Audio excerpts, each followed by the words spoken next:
Sí, se escucha. Bueno, ¿cómo están? Ahí les comparto, así largamos con el práctico.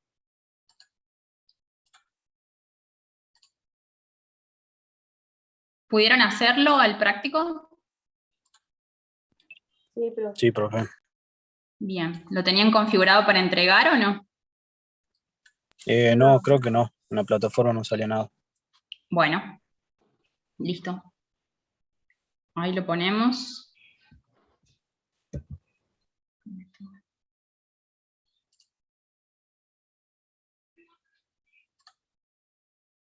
¿Ahí lo pueden ver? Sí, profe. Bueno, Profe. vamos entonces. El caso clínico dice: Claudia, de 57 años, acude a su consulta porque hace un poco más de 3 meses presenta dolor lumbar, el cual se incrementó en las últimas 2 semanas y limita su vida normal. Refiere que el dolor inicia en la espalda, baja y se extiende por el glúteo y el muslo derecho, se acompaña además de hormigueos. La paciente está preocupada porque en un inicio el dolor calmaba con diclofenac 75 miligramos o con ibuprofeno 600, pero refiere que ya no le hace efecto. El dolor solo cede parcialmente en reposo y se intensifica cuando se levanta por las mañanas y estira la pierna. Ella es ama de casa, sedentaria, presenta un índice de masa corporal de 30, es hipertensa y como antecedentes de importancia presentó un episodio de trombosis venosa profunda hace 4 meses. Su medicación habitual es acenocumarol, es decir, que está anticoagulada en función del RIN, enalapril 10 miligramos cada 12 horas y simvastatina 10 miligramos al día. En el examen físico usted realiza el test de extensión de la pierna, el cual tiene un signo de LASEK positivo. La primera pregunta dice: ¿cuál es su diagnóstico de sospecha y qué estudios complementarios solicitaría? ¿Qué dicen ustedes? Profe, yo puse que sospecho de hernia discal, que está comprometiendo claramente al nervio ciático por cómo se irradia. Y las pruebas que haría, como pruebas diagnósticas, podría hacer una radiografía, pero como para descartar, no es que se va a ver la hernia en la radiografía, sino que descarto otras patologías. Puedo hacer una tomografía computada o la resonancia magnética, que es la de elección, ya que ahí voy a poder confirmar en sí la ubicación de la hernia. También encontré que hay otros estudios como el mielograma o también pruebas neurológicas. Bueno, me parece bien. ¿Alguien puso otra cosa? Profe, yo puse lumbociatalia. Bueno, ¿y como estudios complementarios? Solamente pediría una resonancia magnética nada más. Ajá. Para Bueno. ver, digamos, la columna a nivel dorsal. ¿Dorsal? ¿Y por qué dorsal? Porque si las raíces dice... nerviosas dorsales no van a la pierna. Ah, bueno, el lumbar, perdón, el lumbar. Anatomía. Sí, mala mía. Bueno. Y a ver, ¿alguien más puso otra cosa? Yo había puesto, profe, ¿Cómo? como electromiografía. Ajá. Electromiografía, ¿por qué? Para determinar el funcionamiento del nervio ciático. Pero la electromiografía te evalúa más la parte muscular, la inervación muscular, digamos, o sea, Pero el electromiograma evalúa la actividad eléctrica del músculo. No el electrocardiograma, digamos. No evalúa la actividad eléctrica que el nervio, o sea, perdón, del nervio hacia el músculo, no se podría detectar ahí, si hay una compresión del nervio. Claro, permite hacer generalmente el electromiograma, o sea, hay patrones electromiográficos específicos de cada enfermedad, así como hay patrones electrocardiográficos o electroencefalográficos de cada patología. Los electromiogramas también tienen sus patrones específicos para cada patología. Entonces, cuando uno sospecha una patología, ya sabe qué patrón electromiográfico, o sea, no nosotros, el neurólogo, porque eso solamente lo sabe interpretar el neurólogo, sabe qué patrón es para cada enfermedad según la enfermedad que esté sospechando. Entonces, permite hacer diagnósticos diferenciales por ahí entre patologías neuronales, digamos, o sea, de los nervios periféricos versus patologías mioneurales, ¿sí? De la placa mioneural o de la, como digo, de la actividad eléctrica muscular o de la placa mioneural versus de un tronco nervioso, por ejemplo. al descartar el compromiso de la placa mioneural. ¿Se entiende? Es un estudio de la actividad eléctrica muscular. Claro, yo lo había pensado por el tema de que no sabemos, o sea, si bien la hernia de disco puede ser por una hernia de disco esto, pero también puede ser por un tumor localizado en el nervio. Ajá, bueno. Bueno, sería una opción. Igual, a ver, no la vamos a descartar, pero la dejaríamos como última en la lista. Sí, sí, sí. ¿Sí? Lo primero que siempre tenemos que ir de lo que tenemos más a mano, o de los métodos complementarios más simples, a los métodos complementarios más complejos, no ir siempre al método complementario más complejo, menos si es algo que me va a orientar a otro diagnóstico, ¿sí? Es como que primero tengo que ir sacando lo más simple, radiografía, tomografía, qué sé yo, resonancia magnética en tercer lugar, en función de la complejidad de los estudios, y en función de lo que sospecho también, porque si el electromiograma me va a dar una información de descarte, lo dejaría para el último, si yo no llego a un diagnóstico con los otros métodos de diagnóstico. ¿Sí? Sí, dos. Bien. Bueno, ¿alguien tiene otra cosa? Yo puse Profe, puede ser por una lombalgia, porque puede ser un tumor, una escoliosis. ¿Una qué, perdón? Escoliosis. No, pero ¿qué me dijiste primero? Si puede ser una... Lombalgia. En general. Yo puedo colocar como un diagnóstico lombalgia. No sé bien lumbalgia, a qué término profe. me estás queriendo... Ah, lumbalgia me está queriendo decir. Bien, porque no sabía qué término me quería decir. Sí, eso sería justamente. Otras causas. Está muy bien lo que vos decís. Podemos definirlo como una lumbalgia, una lumbociatalgia, al dolor, al cuadro de dolor de manera genérica, ¿sí? Y después, con los estudios complementarios, yo me puedo encarar a ver cuál es la causa de la lumbalgia o lumbociatalgia. ¿Por qué decimos lumbociatalgia? Por la irradiación que tiene el dolor hacia la pierna, que como dijo la compañera, sigue el recorrido del nervio ciático. Es un cuadro de Libro, ¿sí? Es la lumbociatalgia de Libro.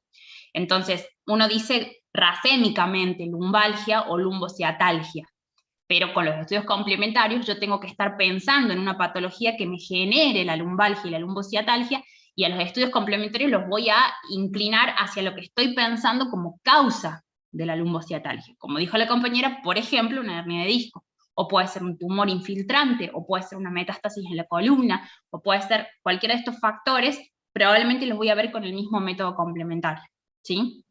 Bueno, vamos a ver la respuesta. También puede ser una espondilolistesis, ¿puede ser? Sí. ¿Y por qué podría ser la espondilolistesis?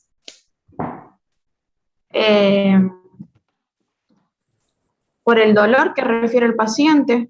No, pero ¿por qué se va a generar una espondilolistesis? Cuando una vértebra se supone arriba de otra. Sí, pero ¿qué generaría la espondilolistesis? Colapso y opresión del nervio. Sí, pero ¿cuál es la causa de la espondilolistesis?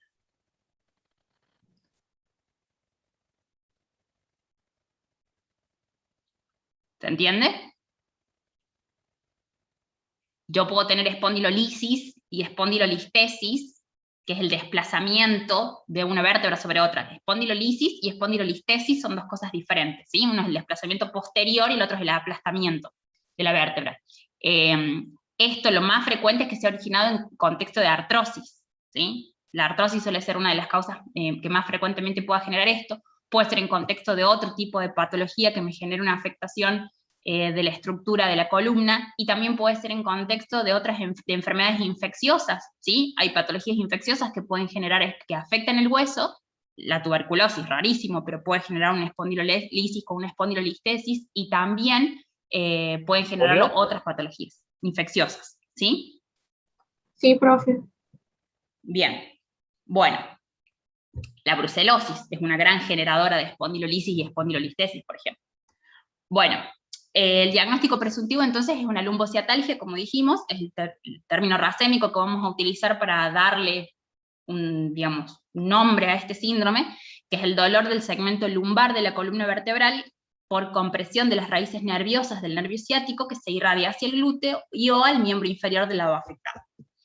Los diagnósticos diferenciales, ahí es cuando decimos con los estudios complementarios tenemos que empezar a pensar qué nos está generando la lumbociatalia. Entonces la hernia de disco es la causa por lejos más frecuente, lo más frecuente de encontrar, puede ser un aplastamiento vertebral, puede ser una compresión de la médula espinal, puede ser escoliosis, ¿sí? Y ahí, dentro de la compresión de la médula espinal o el aplastamiento, podemos pensar, como dijimos, en tumores, en metástasis, podemos pensar en patologías infecciosas, como dijimos, tuberculosis vertebral, también podemos pensar en la otra enfermedad infecciosa que les dije recién, la brucelosis, ¿sí? Hay múltiples causas que pueden generar esos trastornos que lleven a la lumbociatalia. Bueno, estudios complementarios a solicitar, laboratorio, acá dice radiografía de columna dorso-lumbar y lumbosacra, frente, perfil y oblicua, y la resonancia magnética, que es el método de elección en general para lo que es columna, ¿sí? No solamente pensando en una hernia de disco, sí, obviamente que es el método de elección para la hernia de disco, pero todas las patologías de la columna, tanto para tejido blando como para tejido óseo, nos permite muy bien verlo con la resonancia magnética, ¿sí? El hueso se ve mejor en tomografía, pero todos los demás tejidos de la columna se ven mejor en resonancia. Entonces, por resonancia es por lejos el estudio de elección cuando estoy buscando algo en la columna. Bueno, TAC de columna completa, esto generalmente uno, si ya está sospechando, por ahí no es necesario hacer los dos estudios, ¿sí? Sería como un gasto en vano, si estamos diciendo que la resonancia permite ver muy bien todo lo que es columna, por ahí sería necesario hacer una TAC, ¿sí?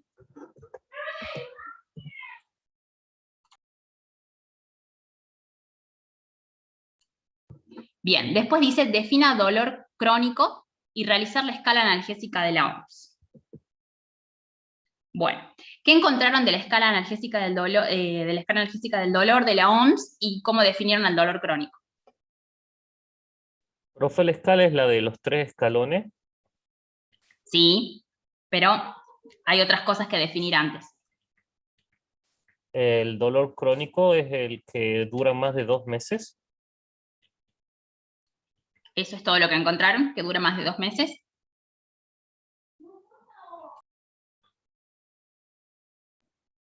Profe, yo encontré que el dolor crónico es el que persiste o se repite en un periodo mayor a 3 meses, persiste mayor de 1 mes después de la resolución de una lesión tisular aguda o acompaña a una lesión que no cicatriza.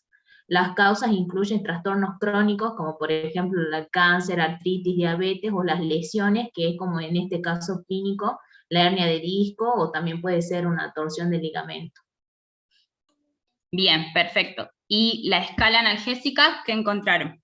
¿Cómo se valora el dolor en la escala analgésica de la OMS? Yo encontré, profe, que dolor leve de 1 a 3, moderado de 4 a 6 y dolor severo de 7 a 10. Bien, ¿y cómo lo valora al paciente? O sea, ¿cómo se puntúa el dolor? Digamos, ¿cómo dice, tiene 3, tiene 5, tiene 8? Se pregunta la intensidad que está el dolor y ahí se va la escala de 1 a 10. Bien. ¿Alguien encontró otra cosa? ¿O puso otra cosa?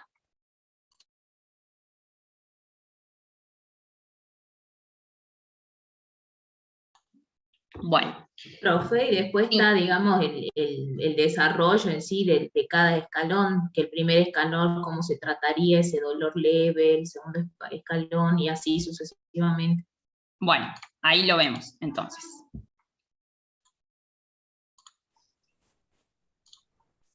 Bueno, entonces, tenemos la definición de dolor crónico, que es la misma que dijo la compañera, que es aquel que persiste o se repite en un periodo mayor a 3 meses, o persiste por más de 1 mes después de la resolución de una lesión tisular aguda, o acompaña una lesión que no cicatriza.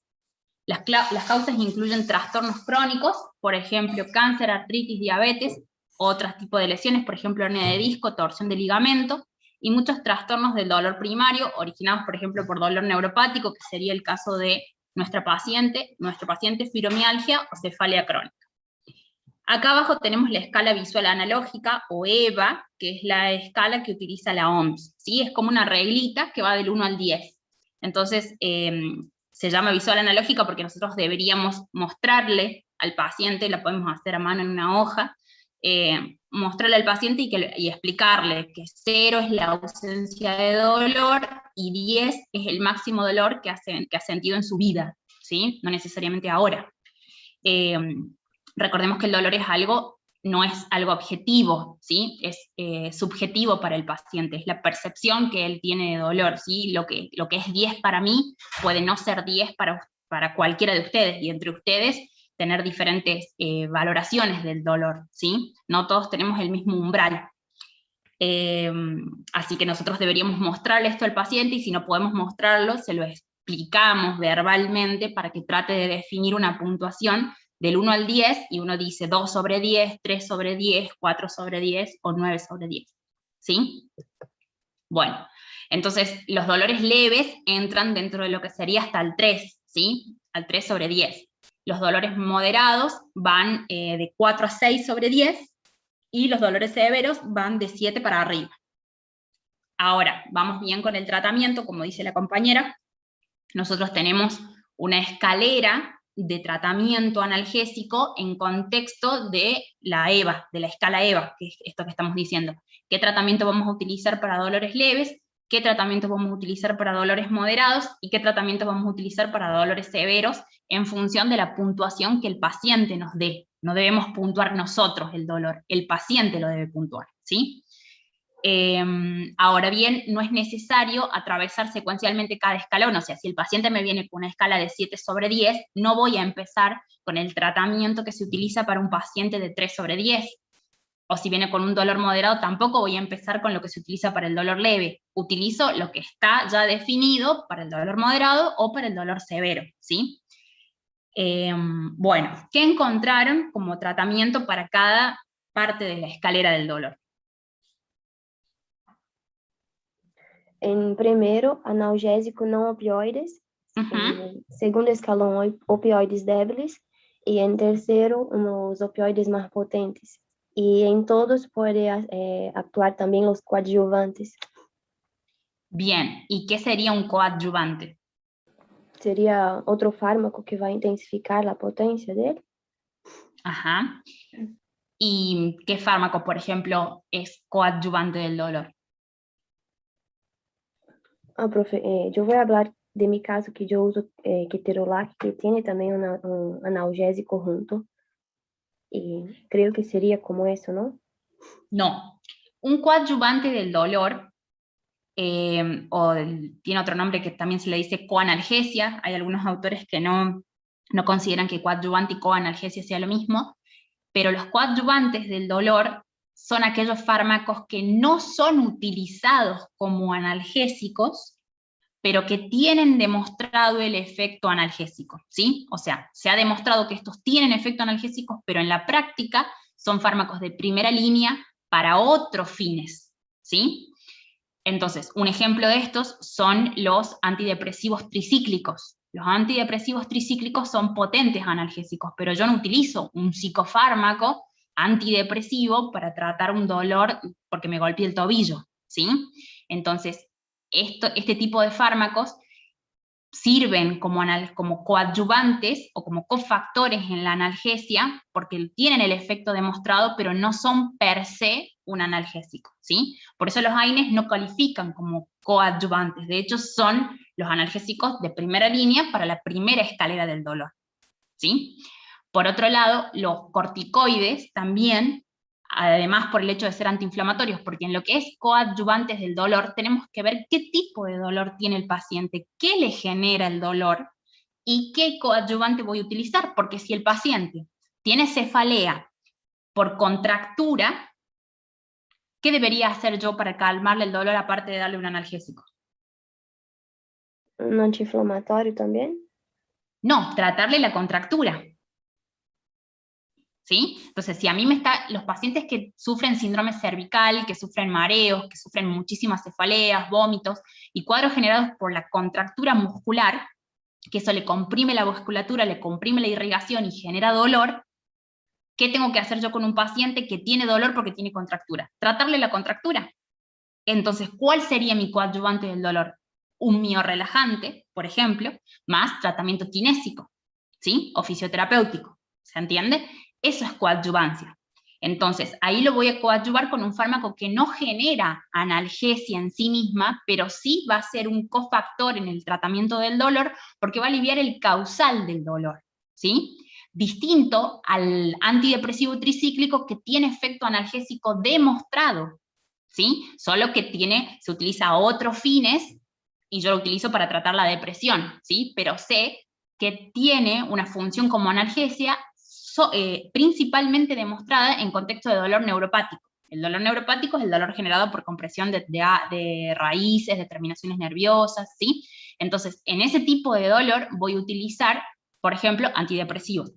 La pregabalina, Doc, sería en este caso, ¿qué estás diciendo? La pregabalina, claro, a eso iba a ir. Los anticonvulsivantes, la pregabalina y la gabapentina, ¿cómo surgieron? Surgieron como anticomiciales, ¿sí? Como anticonvulsivantes. Pero, además, tiene un efecto porque no está bien claro cómo el agonismo GABA puede ayudar al tratamiento del dolor neuropático, pero está demostrado que ayuda en el tratamiento del dolor neuropático, y de hecho son de primera línea en el dolor neuropático, la pregabalina y la gabapentina, y se utilizan más que como anticonvulsivantes, ¿sí?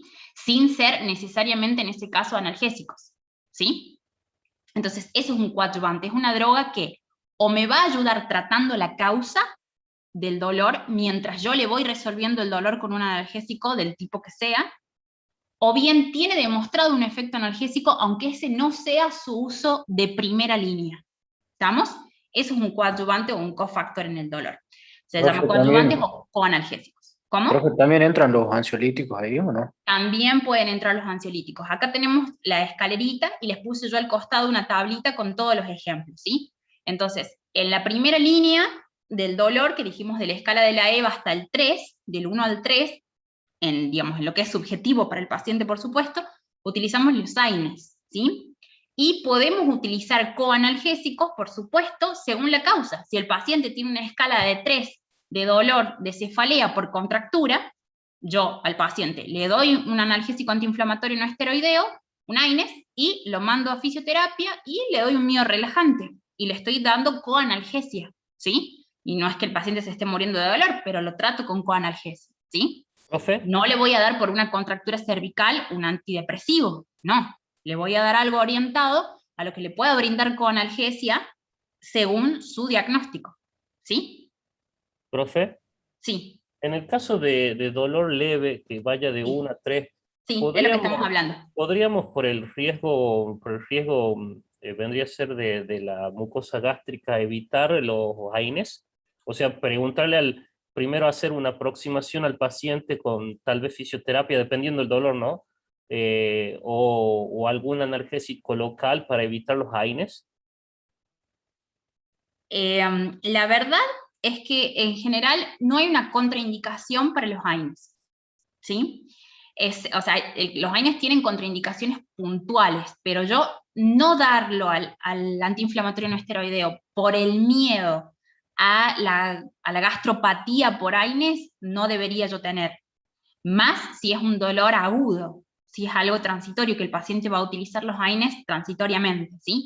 Y más aún en la era del uso desmedido de los gastroprotectores, ¿sí? O sea, si un paciente se toma un gastroprotector porque sí, porque tiene una molestia gastrointestinal inespecífica y se toma un gastroprotector y se automedica, porque yo no como médico le voy a dar el AINES que necesita y le voy a dar un gastroprotector y listo. ¿Sí? ¿Se entiende? Sí, pero lo que yo quería, lo que preguntaba era, o sea, ¿nosotros siempre tenemos que dar eso o podemos, si vemos que con fisioterapia anda bien? El paciente no te va a dar bolilla. Si vos lo dejas al paciente sin tratamiento por el dolor, ese paciente primero no te vuelve a ver más, no te busca más como médico, primero. Y segundo, vos no le vas a estar resolviendo el dolor al paciente hasta que el paciente encuentre un fisioterapeuta. Si el paciente te consulta por guardia o te consulta por consultorio externo, ¿vos pensás que el paciente consigue hoy turno para un kinesiólogo? No. No. ¿Qué va a hacer el paciente cuando salga de tu consultorio y vos le digas que no le vas a dar nada, que vaya a kinesio? Y ¿Se va a cruzar a la farmacia y se va a comprar un diclofenac o no? ¿Se entiende? Entonces, al paciente siempre hay que calmarle el dolor. Si el paciente tiene dolor, hay que calmarle el dolor, ¿sí? Yo puedo evitar o tratar de sugerirle el uso desmedido de los AINES, controlarle los días que lo voy a tomar, volverlo a citar para asegurarme de que no tenga dolor para que no lo siga tomando, ser muy insistente con la gastroprotección, pero miedo a utilizar los AINES no tengo que tener. Bien. ¿Sí? Ya, si el paciente hace abuso de los AINES, escapa a nosotros. Si el paciente no utiliza la gastroprotección, escapa a nosotros. ¿Sí? Nosotros como médicos debemos recomendar el uso totalmente reducido del AINES a lo que dure el dolor, si el cuadro es agudo. Si me quiero asegurar, lo cito, me tengo que asegurar de recetarle la gastroprotección e indicarla cómo y cuándo la va a tomar, y si el paciente no toma las medidas que yo le estoy indicando, ya escapa a nosotros. ¿Sí? Y por supuesto que le voy a dar lo que considere como coanalgesia. Si es kinesioterapia, pero seguramente el paciente no va a aguantar el dolor, por más que sea una escala leve. Hay pacientes que no quieren estar con dolor, no quieren aguantar el dolor. Yo, aunque tenga una 3 de EVA, yo no quiero estar con dolor hasta que consiga un turno con kinesio.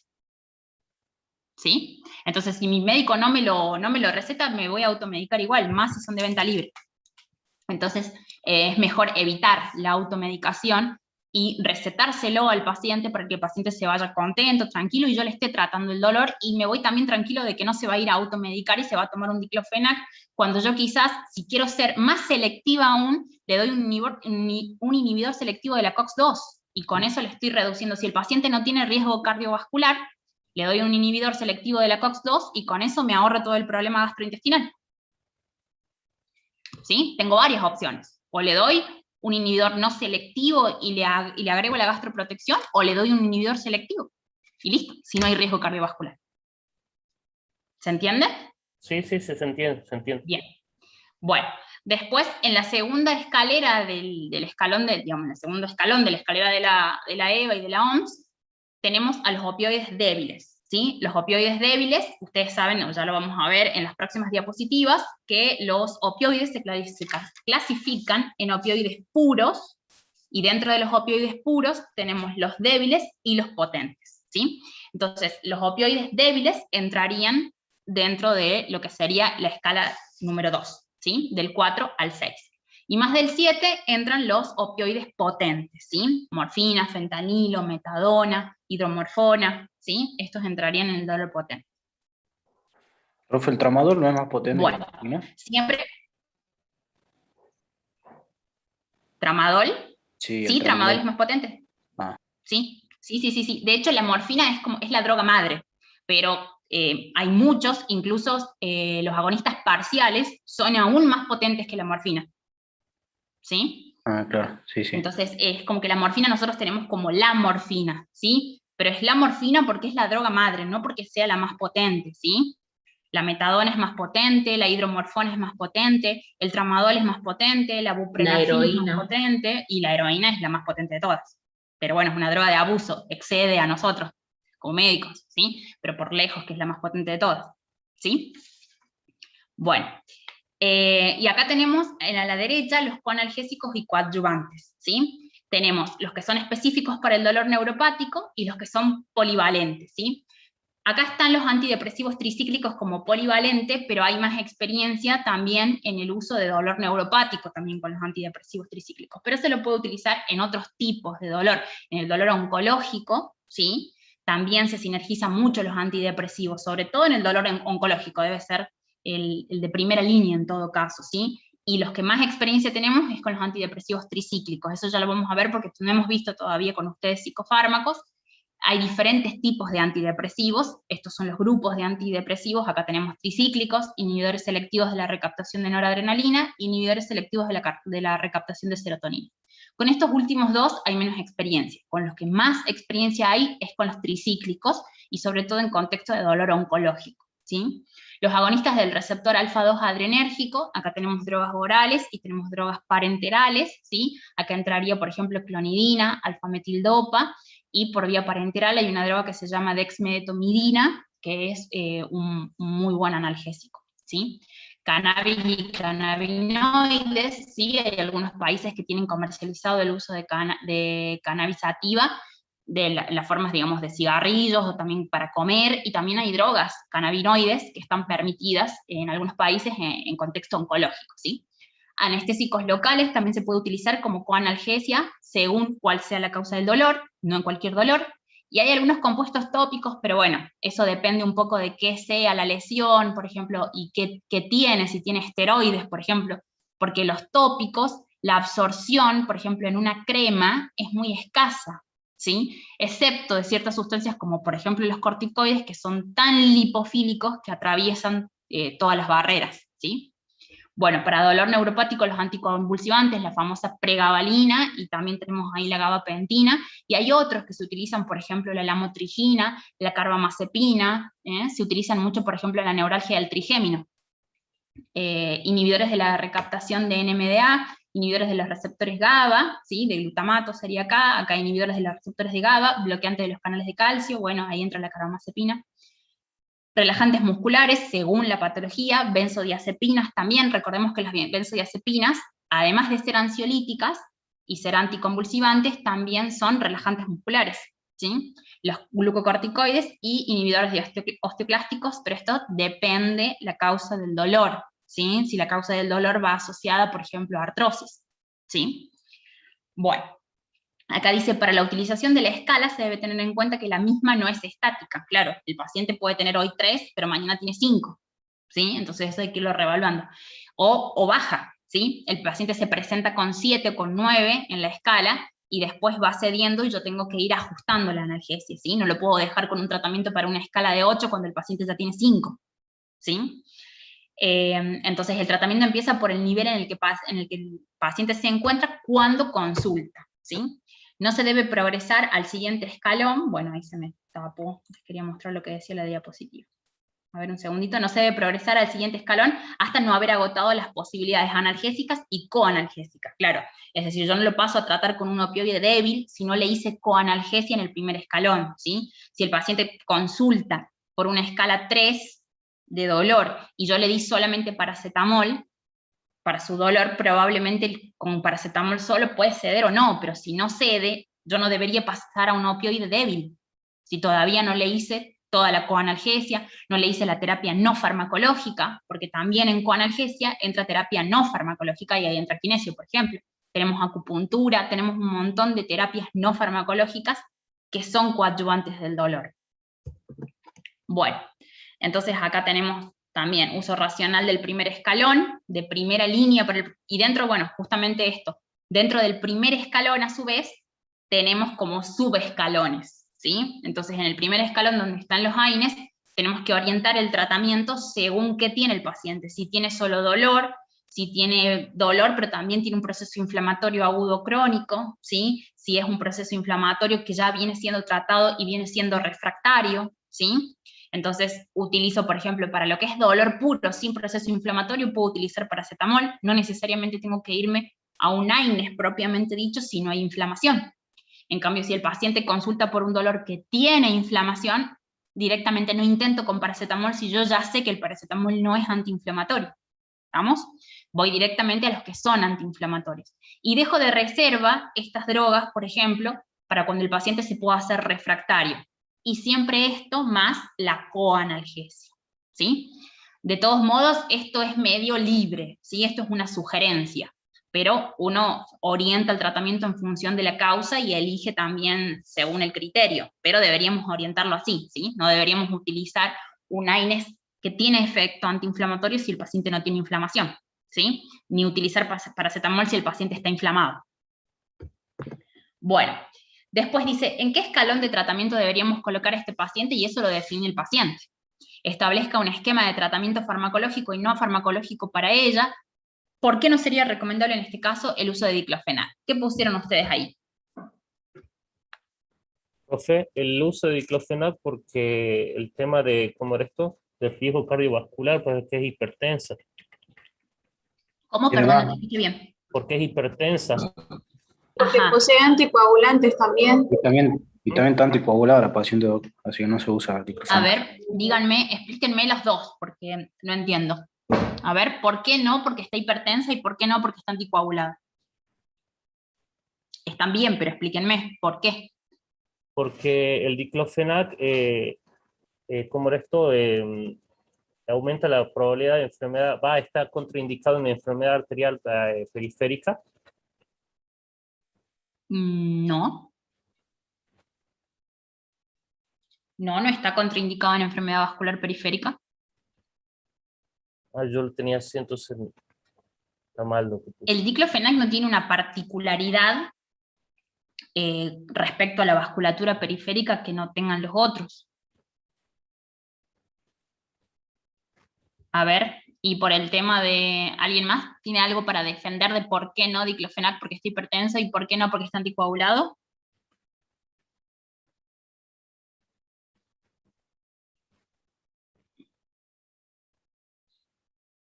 Uno de los chicos me dijo no porque está anticoagulado. Bueno, explíquenme por qué no porque está anticoagulado.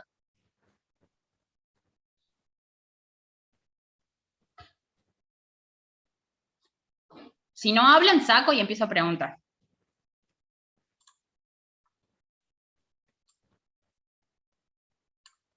¿Federico Ascona está?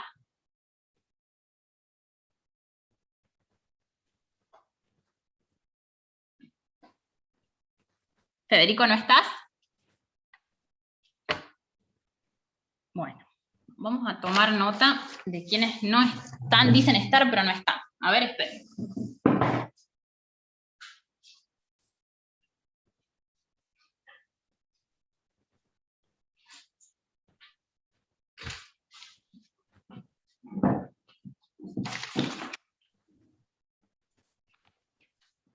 Sí estoy, dice Federico, no tengo cámara ni micrófono. Sí, bueno, pero a esta altura de la pandemia, Federico, no podemos tener el práctico sin cámara ni micrófono. ¿Sí? Ya sabemos que estos prácticos son virtuales. Si no, tenés que ir a todos los prácticos presenciales siempre.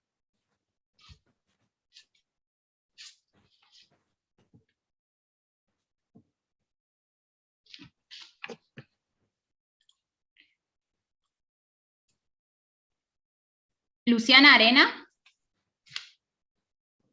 Sí, profe. Sí, Luciana. Respóndeme la pregunta esta. ¿Por qué no se le puede dar diclofenac a la paciente? Toda la pregunta. A ver, ahí digo lo que puse.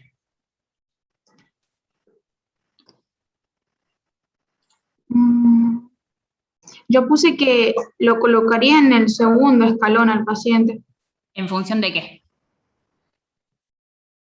De los síntomas que él refiere. Bueno, pero ¿cómo sabemos que va en el segundo escalón? Por el tipo de dolor. ¿Y en qué escalón va? ¿Lo tengo que definir yo? No, el paciente. Me lo tiene que decir el paciente, ¿sí? Eso quería apuntar, ¿sí? Porque eso es como que ha sido mal encarada la pregunta, ¿sí, chicos? Eso lo tiene que definir el paciente. Yo no puedo decir que el paciente está en el segundo escalón porque yo creo que está en el segundo escalón, ¿sí? Porque es una escala subjetiva, ¿sí? Entonces el paciente me dice a mí, doctora, 7 sobre 10, 6 sobre 10, 5 sobre 10, ¿sí? El paciente me lo tiene que decir, porque yo no sé cuánto le duele. ¿Sí? Profe, disculpe, le quiero hacer una pregunta. Sí. Siempre cuando haya que, o sea, hay que clasificar al paciente, ¿es en base al dolor? Porque yo, por ejemplo, en ese punto, es como que también relacioné a que el paciente estaba siendo tratado como en el escalón 1, con el paracetamol y no me acuerdo qué otro medicamento que está dentro de en el escalón 1. Entonces yo dije, bueno, además del dolor, como no funcionó esos medicamentos del escalón 1, lo categorizo en el escalón 2. Bueno, es algo que se puede tener en cuenta, pero ¿tenía algo más que AINES? No me puedo volver, no me deja volver. No, claro, pues tendría que haberse sumado un tratamiento coadyuvante. Tenía enalapril, doc, estaba tratado. No, el enalapril es para la presión. Claro, pero a ver. Bueno, no me Solo voy a tomaba volver. diclofenac y ibuprofeno. Simvastatina también tomaba. Claro, no. Trataba sus patologías de base. ¿Sí? Claro. Tomaba enalapril para la hipertensión, estaba anticoagulada por la trombosis venosa que había tenido, la simvastatina porque seguramente tenía una dislipemia, calculo que por eso lo tenía, y sí tomaba diclofenac y tomaba ibuprofeno indistintamente. ¿Sí? Ahora bien, ¿la habrá estado tomando bien? ¿Lo tomaba cada 12 horas? ¿Lo tomaba cada 8? ¿Tenía coadyuvantes para el dolor? ¿Se entiende? Una consulta. Sí. Entonces, ¿sí? ¿Quién habla? ¿Quién me Patricio, habla? ¿se me escucha? Sí, sí se te escucha. Bien, quería preguntarle algo. O sea, ¿será por la inhibición de prostaglandinas que genera el diclofenac y eso hace que inhiba la... ¿Cómo se llama? Bueno, es cuando se juntan las plaquetas, Agregación. Eso, no me salía el nombre, disculpe. Entonces Bueno. eso haría que sea más probable todavía el sangrado de lo que ya hace el otro medicamento. Claro, por la inhibición sobre el tromboxano.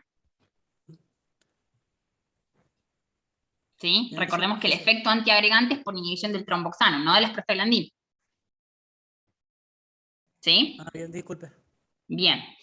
Bueno, entonces, siempre hay que evaluar, en el caso puntual de este paciente, sí, ok, venía tratado.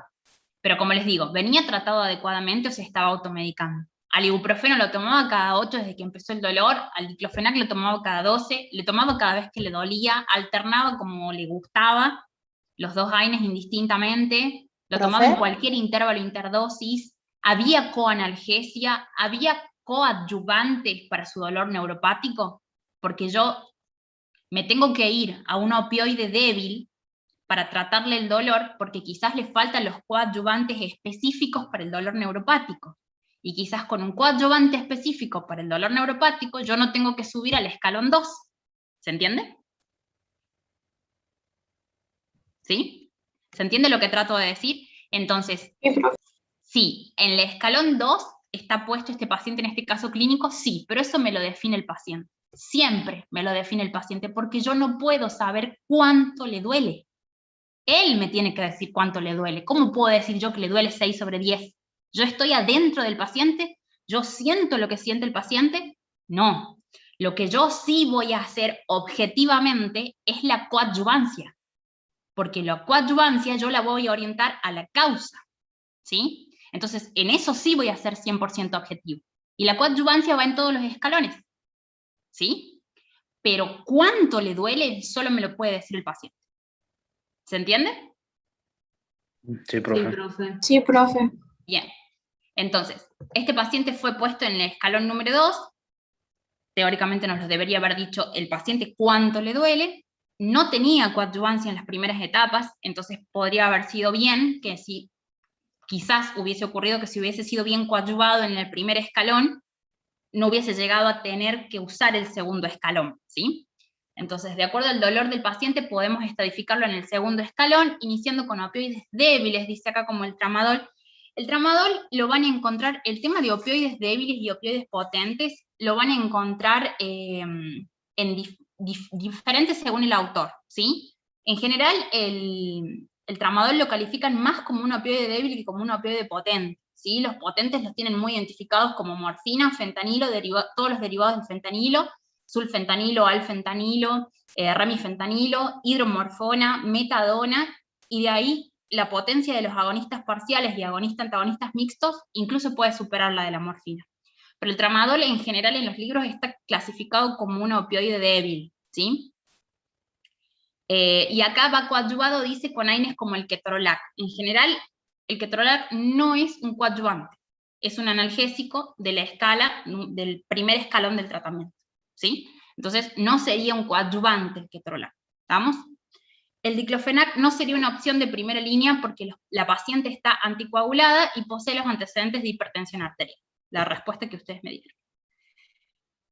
Tiene que ver con el efecto antiagregante. Si el paciente está anticoagulada, no recomendaría atentar también a la antiagregación, ¿sí? Y el tema de la hipertensión por ahí tiene que ver con componentes que el diclofenac viene en una presentación sódica, que puede también generar aumento de la presión, ¿sí?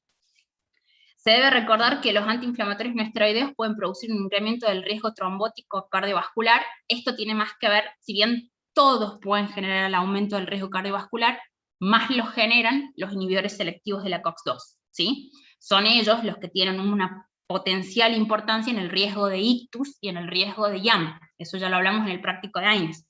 Dijimos que el hecho de mantener inhibida selectivamente a la COX-2 me deja liberada la COX-1 a la producción de tromboxano, ¿sí? Entonces aumenta el efecto proagregante, ¿sí? Se desvía la cascada para el lado proagregante y puede favorecer los fenómenos trombóticos, el IAM y el ictus como consecuencia, ¿sí? Entonces, los que más riesgo cardiovascular tienen son los inhibidores selectivos de la COX-2, pero todos los AINES pueden tener riesgo cardiovascular. Bueno, además de los fenómenos sobre la mucosa, eso ya lo dijimos, ¿sí? Los fenómenos que puede haber sobre la mucosa gástrica no son una contraindicación para el uso de los AINES. Yo tengo que darlo de manera controlada y con gastroprotección. Y si el paciente no tiene riesgo cardiovascular, puede utilizar preferentemente los inhibidores de la COX-2. Dentro de las medidas no farmacológicas se recomienda kinesio rehabilitadora, calor local, correcta hidratación y alimentación, descenso de peso gradual, ¿sí? Bueno, vamos con lo que nos compete hoy. ¿Cuáles son los receptores opioides? Los escucho. Mu, delta, kappa y el otro. Delta. Mu, delta, Sí. Kappa kappa y N/OFQ. Hay uno que en el libro sale como URL, que es un opioide like o algo así, no me acuerdo bien. Y había otro que ahora no se lo considera, que creo que es el sigma, el opioide, el receptor sigma. Ajá, bien. Sí, los receptores que están considerados en la actualidad son mu, delta o kappa, y el receptor ORL o receptor NOP. El NOFQ es una sustancia, ¿sí? Es la sustancia o es el ligando que se une al receptor ORL o NOP, ¿sí? Recordemos que cuando hablamos de analgesia central, que es el tema de hoy, o analgesia opioidea, nosotros tenemos nuestro propio sistema opioide endógeno, ¿sí? Tenemos nuestros opioides que son todos liberados de la propia melanocortina, que es el precursor, ¿sí? Que va a permitir la síntesis de endorfinas, de proencefalinas, de prodinorfinas, ¿sí? Que son los que configuran nuestro sistema opioide endógeno. Y tenemos una sustancia más, que es la nociceptina orfanina, que es el N/OFQ. La nociceptina orfanina, primero no se encontraba a qué se unía, a qué receptor se unía, y después se detectó que tenía una afinidad por el receptor huérfano, que se le había denominado al principio ORL o NOP, ¿sí? Entonces tenemos el MU, que también es llamado MOR, o también lo pueden encontrar como OP2 de opioide, el delta, que también es llamado DOR, y lo pueden encontrar como OP1, y el kappa, que también es llamado COR, y lo pueden encontrar como OP3, ¿sí? Son los diferentes nombres que tienen. A su vez, esos receptores tienen subtipos de receptores. Tenemos 2 subtipos de MU, 2 subtipos de delta, y 3 subtipos de kappa. Y del receptor ORL o NOP hay uno solo, ¿sí? También hay una teoría que dice que hay asociaciones de estos receptores que se llaman formulaciones diméricas, que se cree que puede haber como un dímero mu delta y dímeros delta kappa, que explicarían ciertas discrepancias farmacológicas, porque hay ciertos fármacos que se unen a un receptor y se unen a otro y agonizan uno y antagonizan otro, o cuando se utilizan ciertos preparados se ven diferencias en los efectos. Entonces hasta el día de hoy no se ha podido explicar bien por qué el sistema opioide se comporta tan diferente en función del fármaco administrado. Y una de las probabilidades es porque existan asociaciones de estos receptores que ya estén juntos, el mu y el delta, o el delta y el kappa por otro lado, ¿sí? Bueno, y esos receptores mu, delta o kappa, ¿dónde están?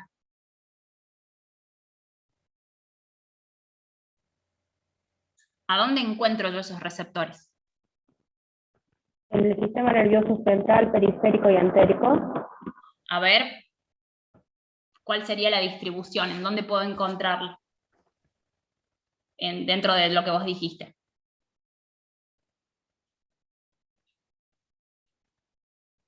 Profe, ¿no estaría en donde sería el tronco del encéfalo? ¿O nada que Los ver? receptores no. Profe, yo tengo Recuerden que por un lado, perdón, ahí me dicen, recuerden que por un lado tenemos Nuestro sistema, a ver, nuestro sistema opioide, porque no sirve de nada que se sepan la morfina, el tramadol, el fentanilo, el alfentanilo y el sulfentanilo si no saben cómo funciona esto endógeno, ¿sí? Ustedes tienen su propia morfina adentro, chicos. Si no saben cómo funciona su propia morfina, no van a saber nunca cómo funciona la morfina exógena, ¿sí?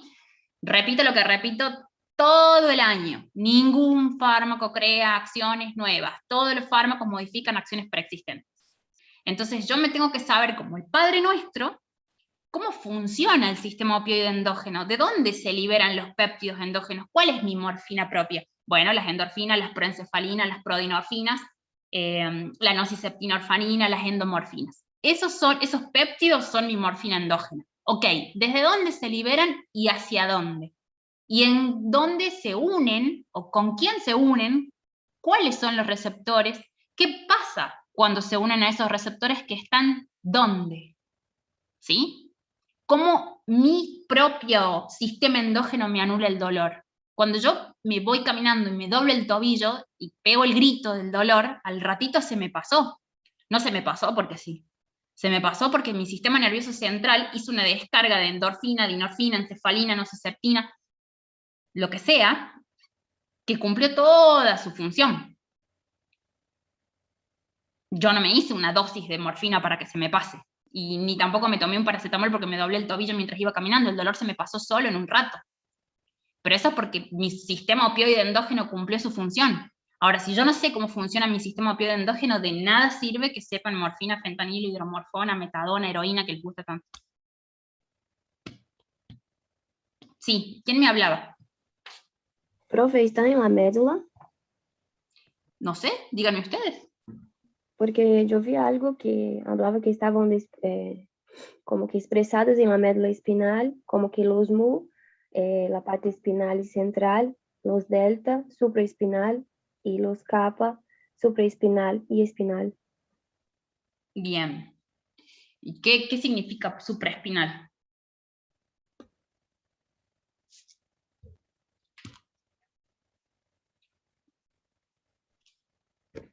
Y supraespinal, que está arriba de la médula. Por lógica, ¿no? Así. Sí. Porque se me ocurre que por lógica debe ser eso. Bien. Profe. Sí. Yo tengo que se localizan en el sistema nervioso central y que tienen una amplia distribución en los ganglios de la raíz dorsal de la médula espinal, en las astas posteriores y en estructuras supraespinales. Que estos receptores pueden ser pre- o postsinápticos, y que también tienen localización periférica a nivel de otro, o sea, como por ejemplo los linfocitos, macrófagos, en las articulaciones, en el aparato digestivo, y que son receptores que están asociados a la proteína GI, que es la inhibitoria. Bueno, al fin una respuesta más completa. Bien. Ahora, yo quiero que me expliques, o que intentes explicarme, cómo se me anula el dolor cuando me doblé el tobillo, que me estaba muriendo de dolor y a los 10 minutos se me pasó. Puede ser, o sea, tiene que ver con todo lo que es la vía del dolor.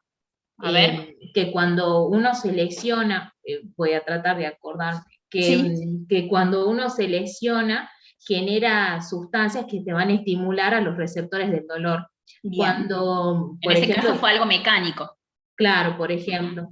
Bien. Entonces se estimulan los receptores del dolor y por las vías que tenemos, las vías del dolor rápido, lento, depende cuál sea el dolor, llega a tu sistema nervioso central, y desde el sistema nervioso central se mandan señales para que una vía vendría a ser aferente, pueda liberar estas sustancias que calman el dolor.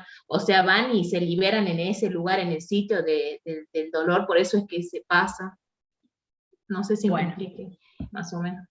Por lejos debe ser la mejor respuesta que me podrían dar hoy a la tarde, así que no voy a pedir más, pero está bien, Julieta, te falló un poquito al final, pero muy bien. Ustedes saben que tenemos diferentes vías de dolor, como ella dijo.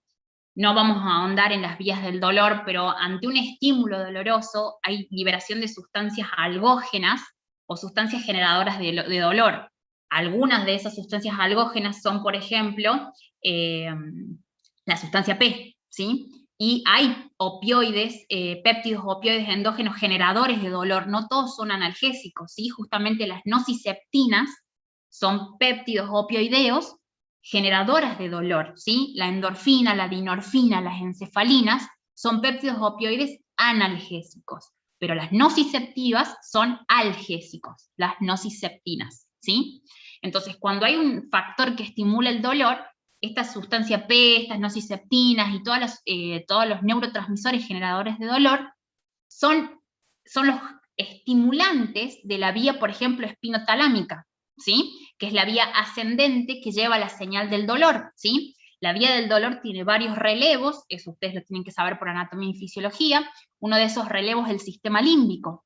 Pero para que yo sea consciente del dolor, esa señal que sube por la vía espinotalámica, ¿a dónde tiene que llegar? Fisiología de segundo año. ¿Dónde tiene que llegar una señal nerviosa para que yo sea consciente de eso? Al tálamo. No. A la corteza. A la corteza, sí, claro, a la corteza. Entonces, cualquier señal neurológica que no se integra en la corteza no se hace consciente, ¿sí?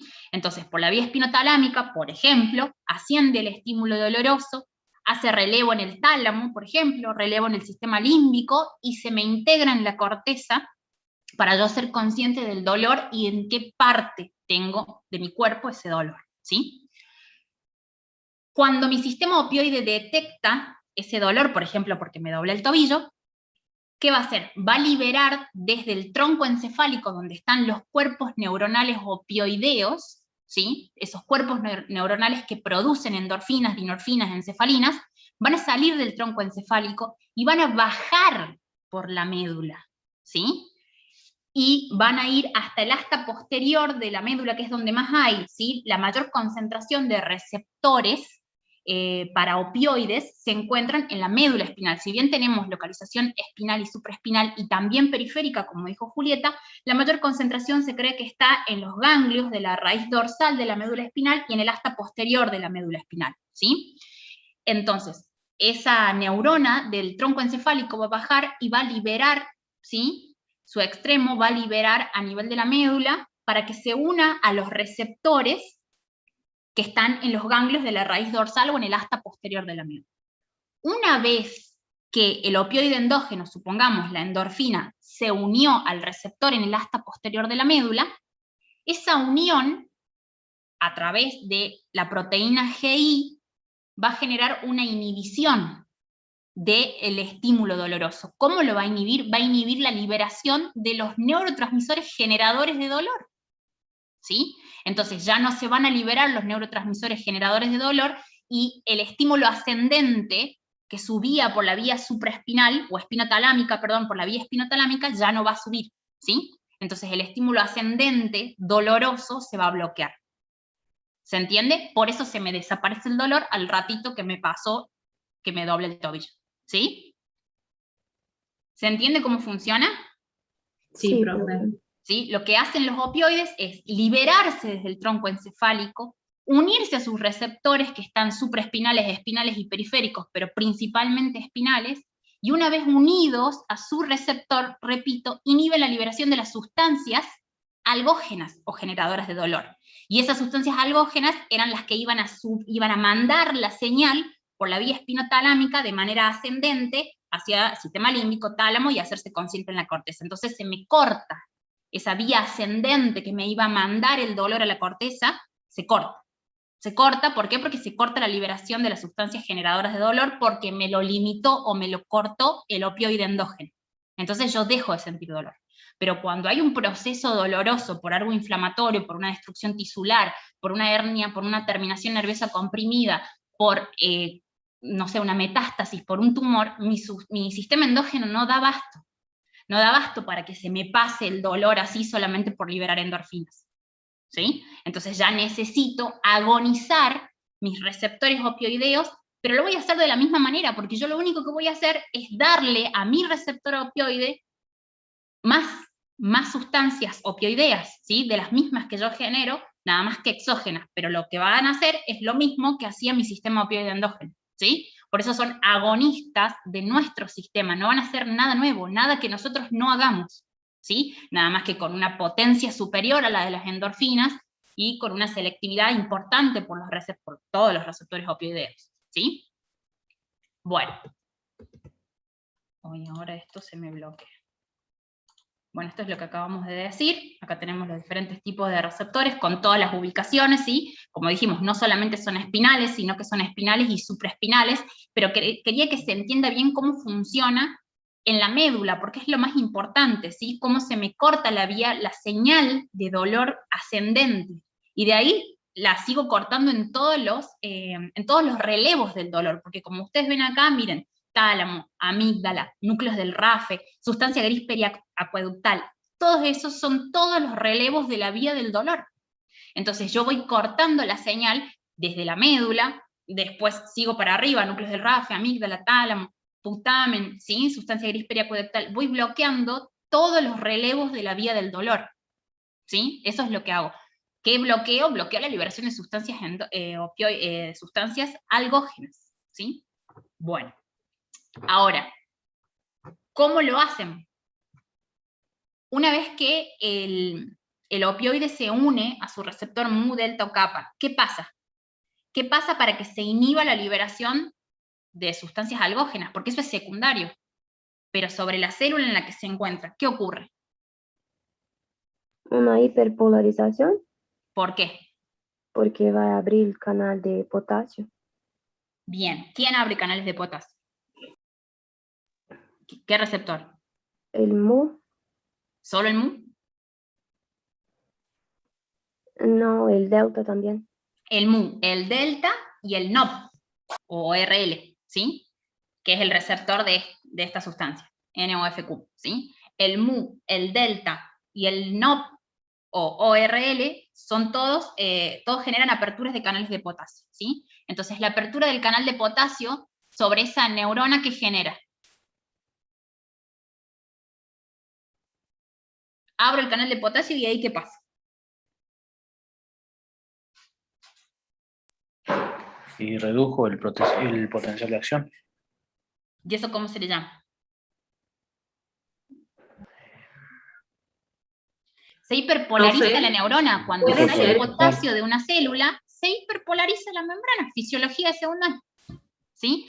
Toda célula que se abre un canal de potasio y sale salida de potasio, hay hiperpolarización de la célula. Si una célula se hiperpolariza, ¿qué se hace más difícil? La liberación de los neurotransmisores. Excitarla, estimularla. Hacer que esa célula se despolarice va a ser más difícil, ¿sí? Entonces, si está hiperpolarizada, la célula se hace menos excitable, en este caso es una neurona, se hace menos excitable y más difícil de despolarizar. Entonces yo elevo el umbral de dolor, ¿sí? Ese es el fundamento. Cuando el opioide se une al receptor mu o al receptor delta, se abre el canal de potasio, se hiperpolariza la célula, se hace menos excitable, menos despolarizable, y a mí el umbral de dolor se me eleva y se hace más difícil que yo lo alcance, ¿sí? Ahora bien, cuando se unen receptores kappa, la unión a los receptores kappa no genera apertura de canales de potasio, genera cierre de canales de calcio. Entonces, si se me cierran los canales de calcio, no tengo exocitosis calcio dependiente, y los neurotransmisores generadores de dolor son exocitados gracias a calcio, ¿sí? Como casi todos los neurotransmisores. Entonces, esa es la función, ¿sí? De esa manera actúan. Por hiperpolarización y disminución de la excitabilidad y la despolarización de la célula, elevándome el umbral doloroso, y por reducir la exocitosis calcio dependiente de los neurotransmisores generadores de dolor. ¿Se entiende? Sí, profe. Bien. Si no entienden todo esto, chicos, no sirve la lista. La lista de opioides débiles, de opioides potentes, de que lo pongo en la escala 3, que lo pongo en la escala 7, porque esto es lo que tienen que saber hoy. ¿Sí? Bueno. Profe, sí. La persona que tiene fibromialgia tenía el umbral de dolor, o sea, súper bajo, entonces. ¿Cómo súper bajo? En sentido de una hiperalgesia. Es como que experimentan hiperalgesia, sí. Sí. Y yo con los opioides le elevaría el umbral de dolor, digamos.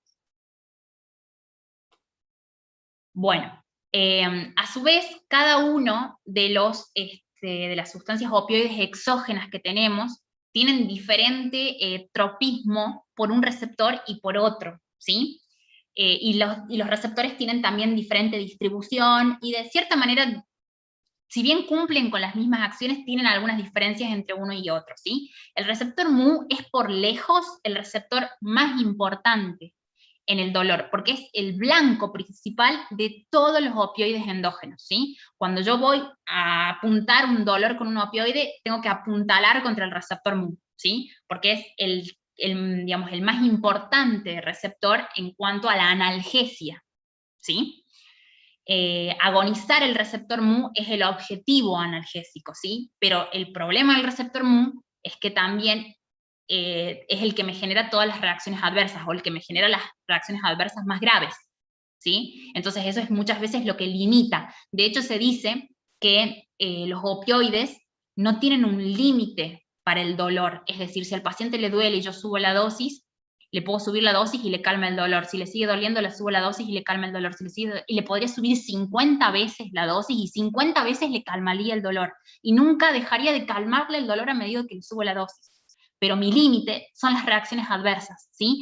Estas drogas no tienen techo analgésico. Podrían calmar el dolor aunque la escala del dolor fuera de 100, no de 10, ¿sí?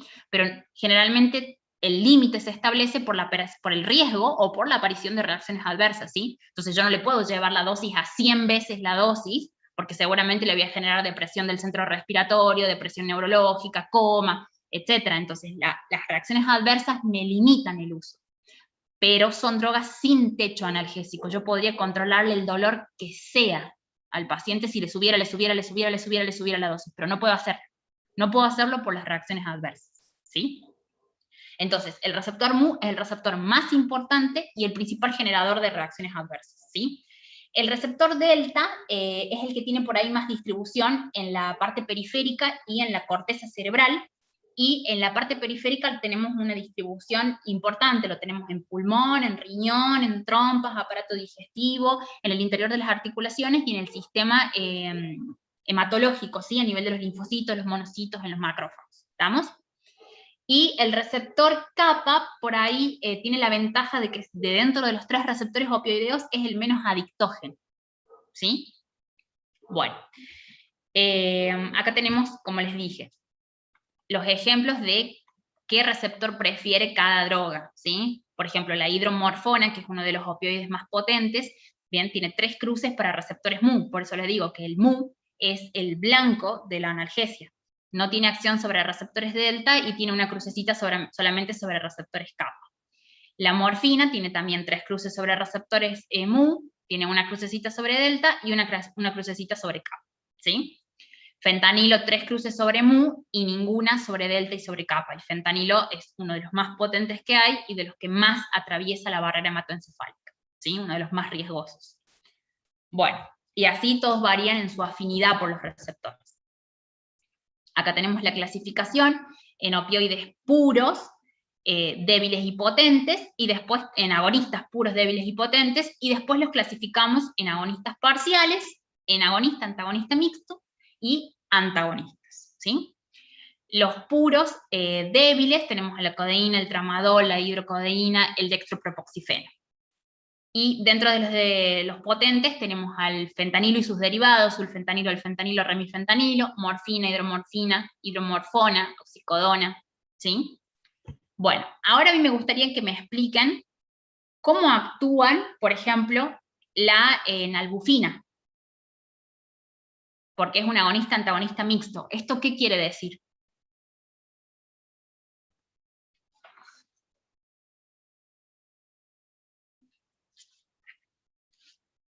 Que, por ejemplo, en un receptor que se comporta como agonista, mientras que en otro es como un agonista parcial bueno, yo tengo eso nada más. A ver, ¿y sobre qué receptor es agonista y sobre qué receptor es antagonista? Yo tengo que activo receptor como el kappa y bloqueo el mu. Bien, muy bien. Entonces, la nalbufina o la pentazocina, que son los agonistas-antagonistas mixtos, por ahí la nalbufina es la más conocida, la más usada, tienen la capacidad de agonizar un receptor y antagonizar otro.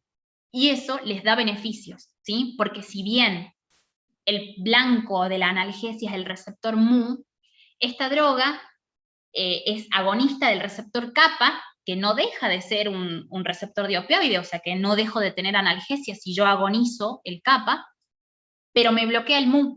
Entonces, el bloqueo del receptor mu me lo hace favorable respecto a las reacciones adversas. Entonces es una droga que se le llama con alto techo respiratorio, es decir, que yo la puedo utilizar con mayor tranquilidad y manejar un rango terapéutico más alto sin tanto riesgo de generar la depresión del centro respiratorio tan temida de los opioides exógenos, ¿sí? Porque justamente dijimos que el receptor mu, si bien es el principal blanco de la analgesia, también es el principal generador de las reacciones adversas más graves, ¿sí? Como son la depresión del sistema nervioso central y la depresión respiratoria.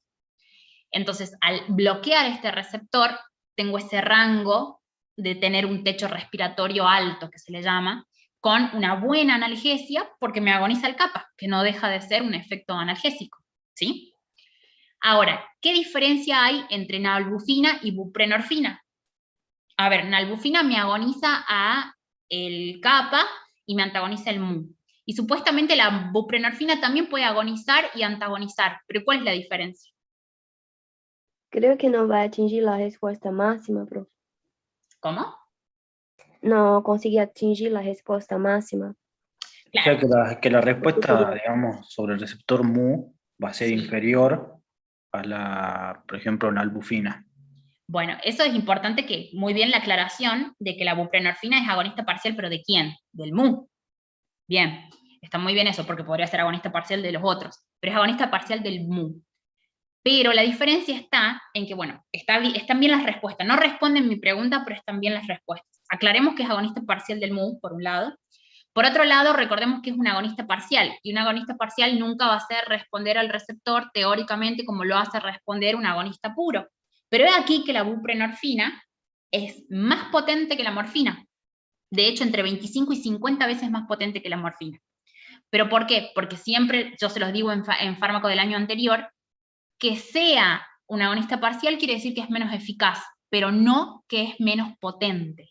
Y recordemos que potencia significa poder generar con la menor dosis posible el 50% de la respuesta, ¿sí? Y muchas veces mi respuesta no está necesariamente en el 100% de la respuesta del receptor, ¿sí?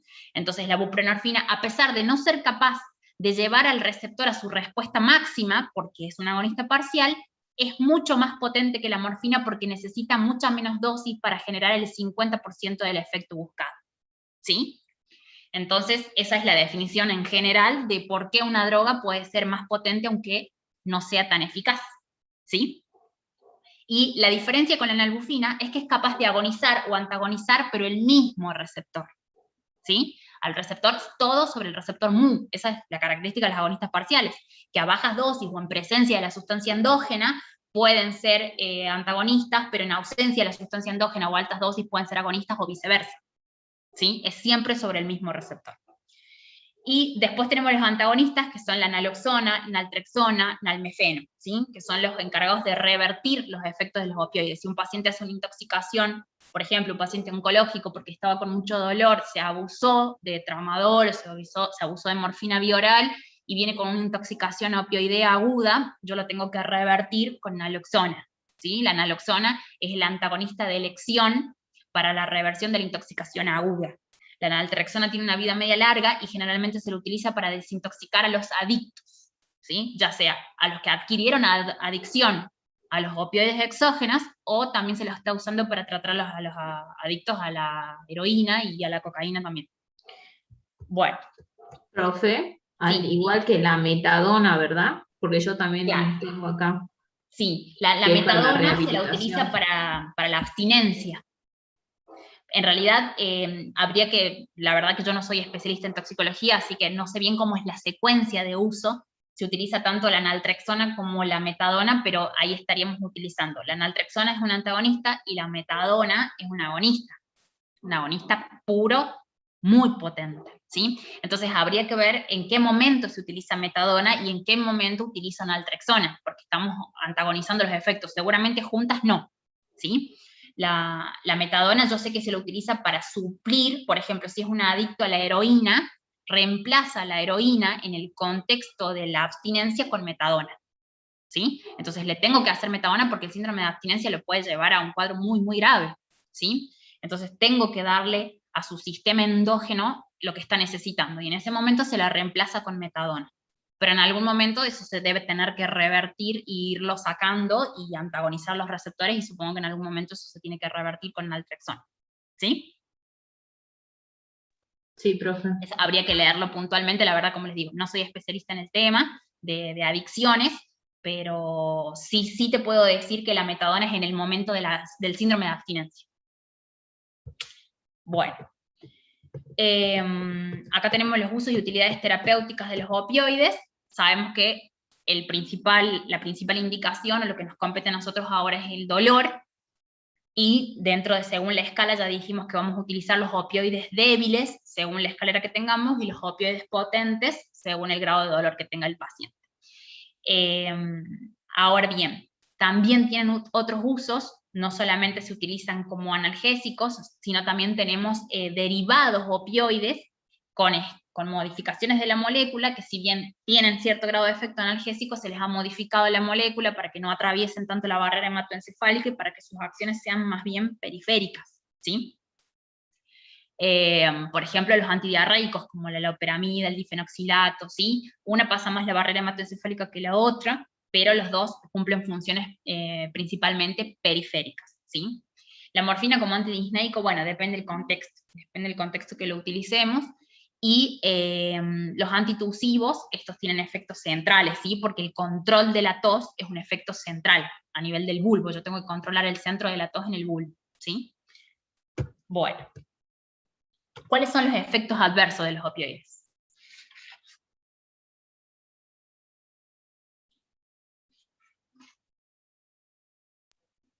Tenemos depresión respiratoria, náuseas y vómitos, hipotensión y bradicardia, retención urinaria, constipación, prurito, disfunción cognitiva, sedación, delirios, convulsiones y alteración en las hormonas sexuales. Tengo yo.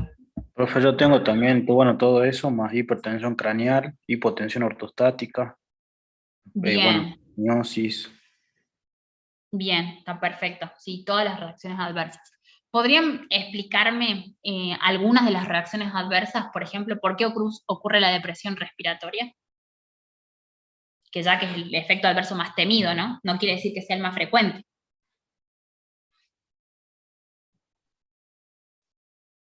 ¿No les llamó la atención leer por qué el paciente deprime el centro respiratorio y puede hacer un paro respiratorio? ¿Puede ser por la acidosis, profe? ¿Por disminución de la ventilación? Bueno, ahí va, por ahí vamos. A ver. Falta de tono muscular también, bro. ¿Cómo? Por falta de tono muscular. No, no tiene que ver con el tono muscular. ¿Cómo se lo administra? No, porque la depresión, a ver, obviamente que cualquier fármaco administrado por vía endovenosa siempre va a tener, eso lo hemos dicho desde siempre, las reacciones adversas son más fáciles de ocurrir, más rápidas y más difíciles de revertir. Pero la depresión respiratoria también puede ocurrir con el opioide administrado por vía oral. ¿Por qué el paciente deprime el centro respiratorio? ¿Por qué hace un paro respiratorio un paciente intoxicado con opioides? Porque hay reducción en la sensibilidad de los centros respiratorios a nivel del sistema nervioso central. Bien. ¿A qué? ¿Reducción de la sensibilidad a qué? ¿Qué no detectan? Dióxido de carbono. El dióxido de carbono, exactamente. Nosotros tenemos el disparo respiratorio, lo que se llama el trigger respiratorio del paciente, ocurre por detectar los niveles de CO2 que tenemos, de dióxido de carbono a nivel del sistema nervioso central, y también por sensibilidad a la hipoxia, ¿sí? Entonces nosotros aumentamos nuestra frecuencia respiratoria en respuesta a o la elevación de las concentraciones de dióxido de carbono o la disminución de las concentraciones de la presión parcial de oxígeno, ¿sí? ¿Se entiende? Entonces, En el caso de los opioides, cuando el paciente se intoxica, se pierde la sensibilidad o la respuesta a las concentraciones de dióxido de carbono en el sistema nervioso central. Entonces se afecta no solamente la frecuencia respiratoria, sino que se afecta el volumen minuto, ¿sí?, la frecuencia respiratoria y el ritmo respiratorio, ¿sí? Entonces reduce la cantidad de aire que entra a los pulmones por minuto, reduce la frecuencia respiratoria y reduce el ritmo, ¿sí? Y eso va haciéndose progresivo hasta poder llegar al paro respiratorio, ¿sí? Bueno, la depresión del centro respiratorio es muy temida, pero no es tan frecuente, ¿sí? Menos con el uso de dosis terapéuticas, ¿sí? Y menos si el paciente tiene dolor. Está descrito que el paciente que tiene dolor tiene mucho menos riesgo de depresión respiratoria que el paciente que no lo tiene. Es decir, aquel que utiliza opioides por abuso y no tiene ningún dolor, está mucho más expuesto a sufrir una depresión respiratoria que aquel que está consumiendo el opioide porque tiene dolor, ¿sí? Si no, todos los pacientes oncológicos vivirían con depresión respiratoria, y no, ¿sí? Llevan muy bien su tratamiento con opioides por vía oral, sean débiles o sean potentes, sin tantos riesgos de depresión respiratoria. Por supuesto que el paciente tiene que saber los riesgos y tiene que saber que no se tiene que sobredosificar. Pero a dosis terapéutica está muy poco expuesto a la depresión respiratoria si realmente hay dolor, ¿sí? Ese riesgo de depresión respiratoria aumenta si el paciente tiene una patología, la que sea, que afecte la función respiratoria. No digo que afecte necesariamente el pulmón. Cualquier factor que pueda afectar la función respiratoria en cualquiera de sus puntos, ¿sí? Eso sí aumenta el riesgo de depresión respiratoria. Y también lo aumenta la combinación de los opioides con otros fármacos depresores del sistema nervioso o con alcohol. ¿Estamos? Bueno. Tienen que saber, no me voy a demorar más porque nos queda poco tiempo, pero tienen que saber el porqué de cada reacción adversa, ¿sí? Porque todas las reacciones adversas de estos fármacos tienen una explicación, ¿sí? La constipación, que es por lejos una de las más frecuentes, náuseas, vómitos y constipación, son las reacciones adversas más frecuentes, y los náuseas y los vómitos desaparecen porque el paciente hace tolerancia a las náuseas y el vómito, ¿sí? Pero a la constipación no hace tolerancia y no desaparece nunca, y la constipación debe tratarse siempre, todo el tiempo. Si el paciente tiene que tener opioides de por vida porque tiene cáncer, de por vida tiene que tener tratamiento para la constipación. ¿Estamos? Y tienen que saber por qué produce constipación, y cómo es la fisiopatogenia de la constipación por el opioide. Bueno, acá están los efectos adversos más frecuentes, agudos, dijimos náuseas, vómitos, somnolencia, inestabilidad, confusión, puede haber disforia ahí, crónicos, estreñimiento, náuseas y vómitos. Generalmente las náuseas y los vómitos desaparecen, el paciente sí hace tolerancia a esos síntomas, y hasta que haga la tolerancia se lo acompaña con fármacos para el tratamiento de las náuseas y del vómito. Esporádicos puede haber sequedad de boca, inquietud, prurito, alucinaciones, mioclonías, y como infrecuente, pero la más temida, la depresión respiratoria y la dependencia. ¿Por qué el paciente se hace dependiente a los opioides?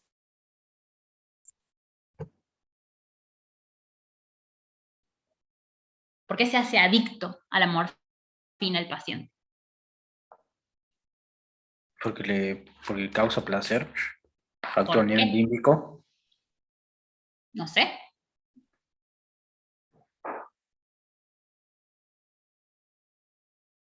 Porque generan tolerancia, dependencia y adicción. Bueno, léanlo, no se los voy a decir. Otros efectos de menor importancia: rigidez muscular, hipotermia, alteraciones neuroendocrinas, miosis y convulsiones. Bueno, aquí se guardan variabilidad según la molécula utilizada y depende del estímulo de receptores centrales. ¿Existen efectos de...? Sí. Encontré que es porque hace dependencia el paciente. ¿Por qué? Porque dice que esto se produce que en el organismo, o sea, el organismo crea, esto produce que el organismo crea que se trata de una sustancia necesaria más para mantener las funciones vitales en orden y con normalidad. Sí, pero no fundamenta. ¿No es porque liberan endorfinas y eso provoca bienestar? ¿Qué libera endorfinas? ¿Los opioides? ¿Los opioides liberan endorfinas?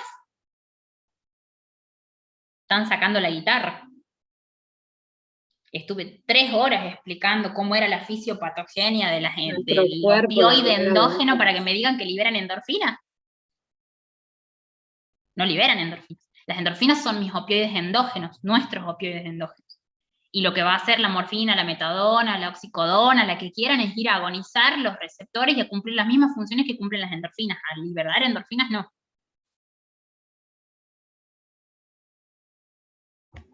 Bueno, busquen. Busquen, no ahora, busquen después. Así cuando tomemos un examen me cuentan. Bueno, acá dice, existen efectos adversos de gran frecuencia que deberían tener un tratamiento coadyuvante. Eso es lo que les estaba diciendo. ¿Cómo lo llevarían acá? La constipación, esto sí se va a hacer tratamiento crónico, el paciente tiene que tener siempre tratamiento para la constipación, porque la constipación no va a desaparecer nunca, y ustedes después me van a explicar la fisiopatogenia de la constipación de los opioides. Entonces tienen que tener alimentos ricos en fibra, ¿sí? Y laxantes osmóticos. Otras opciones son lactulosa, vaselina, enema evacuante. La lactulosa y la vaselina no son laxantes osmóticos, ¿sí? Ayudan, pero en general no responde. El paciente con opioide crónico no responde a la lactulosa y a la vaselina. Tiene que tener un laxante osmótico, que es otro tipo de fármaco, ¿sí? Que arrastra justamente agua y genera el aumento del tránsito. Y las náuseas y los vómitos se contrarrestan con los antieméticos que ustedes ya conocen. Si el paciente no respondiera a un antiemético como metoclopramida, como domperidona, podemos ir a otro tipo de antiemético, ¿sí? Bueno, ¿cuáles son los signos y síntomas de la intoxicación aguda con opioides? Apnea, en el peor de los casos, ¿sí? Puede haber depresión, como dijimos. Va haciendo pasos el paciente, no necesariamente hace el paro respiratorio de una, ¿sí? Primero disminuye la frecuencia, disminuye el ritmo, disminuye el volumen por minuto que ventila, ¿sí? Y después puede entrar en apnea sostenida o paro respiratorio. Colapso circulatorio puede haber, somnolencia, flacidez y coma, ¿sí? Puede estar en diferentes etapas de deterioro rostro-caudal, puede estar simplemente somnolento, o puede estar estuporoso, o puede llegar al coma según el grado de intoxicación. La miosis puntiforme, ¿sí?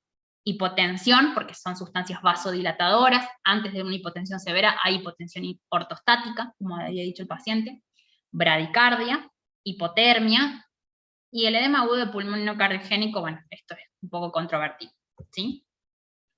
Bueno, ante un caso de un paciente con una intoxicación por opioides, ¿qué fármacos utilizaría como antídotos? Ya dijimos, tenemos varios, la naltrexona, la naloxona, el nalmefeno, y acá tenemos el Lagolexol, pero este no se utiliza para intoxicación aguda, y la naltrexona tampoco. La droga que se utiliza para revertir una intoxicación aguda es la naloxona, ¿sí? Por el mecanismo de acción rápida, administración endovenosa, semivida corta, entonces yo revierto el efecto del opioide en el momento, ¿sí?